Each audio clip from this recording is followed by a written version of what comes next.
The Upanishads in two parts. Part 2, translated by F. Max Muller. Brihadaranyaka Upanishad, first Adhyaya, first Brahmana. Verily, the dawn is the head of the horse, which is fit for sacrifice, the sun its eye, the wind its breath, the mouth the Vaisvanara fire, the year the body of the sacrificial horse, heaven is the back, the sky the belly, the earth the chest, the quarters the two sides, the intermediate quarters the ribs, the members the seasons, the joints the months and half months, the feet days and nights, the bones the stars, the flesh the clouds, the half-digested food is the sand, the rivers, the bowels, the liver, and the lungs, the mountains, the hairs, the herbs and trees. As the sun rises, it is the forepart. As it sets, the hind part of the horse. When the horse shakes itself, then it lightens. When it kicks, it thunders. When it makes water, it rains. Voice is its voice. Verily they arose after the horse as the golden vessel, called Mahiman, greatness, which, at the sacrifice, is placed before the horse. Its place is in the eastern sea. The night arose after the horse as the silver vessel, called Mahiman, which, at the sacrifice, is placed behind the horse. Its place is in the western sea. Verily these two vessels are greatnesses, arose to be on each side of the horse. As a racer, he carried the Devas; as a stallion, the Gandharvas; as a runner, the Asuras; as a horse, men. The sea is its kin. The sea is its birthplace. And in verse 2, we mention the golden vessel. Two vessels to hold the sacrificial libations are placed at the Asthmeta, before and behind the horse. The former made of gold, the latter made of silver. They are called Mahiman in the technical language of the ceremonial.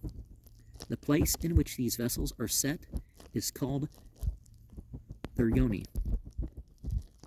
See Vagas Samhita 23:2. In verse 1, we talk about voice. Voice is sometimes used as a personified power of thunder and other aerial sounds, and this is identified with the voice of the horse. The horse shakes itself. When it yawns, nan dagire, the liver and the lungs. Klomanda is explained as a plural tentum. Nityam, bahu vakanam, akasman, and being described as a lump below the heart on the opposite side of the liver, it is supposed to be the lungs. The bowels, Gouda, being in the plural, is explained by Nadi, channel, and Sirah, for we ought to read Sirah or Sirah or Hira Grahanne for Sirah, page 22, 116.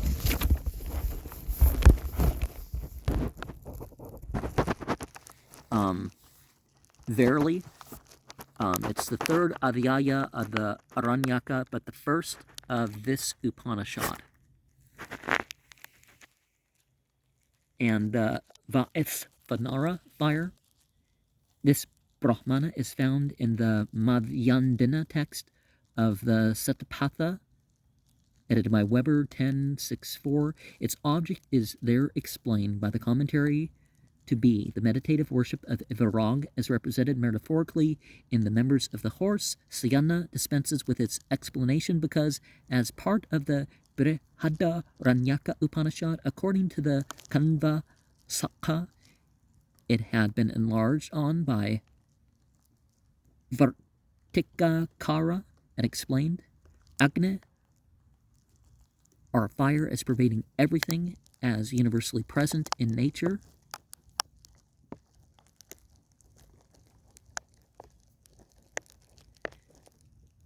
Pagasya is doubtful. The chest here. The commentator suggests Pad Asya, the place of the feet, i.e. the hoof. The Greek Pegasus, or ipoi, pahoi, throws no light on the word. The meaning of hoof would hardly be appropriate here, and I prefer chest of Uras in 1, 2, and 3. Page 8 translates Die, Erde, Seiner, Fuse, Shamo, but we want some part of the horse. And, well, I've gone into elsewhere what they do to the horse beforehand, and that's part of the reason why there was this push to end some of this stuff, because, yeah, the idea that the priests and the nobles would fornicate and adulterate with horses as part of the sacrifices was, and or the cows and stuff, and that was just too much, right?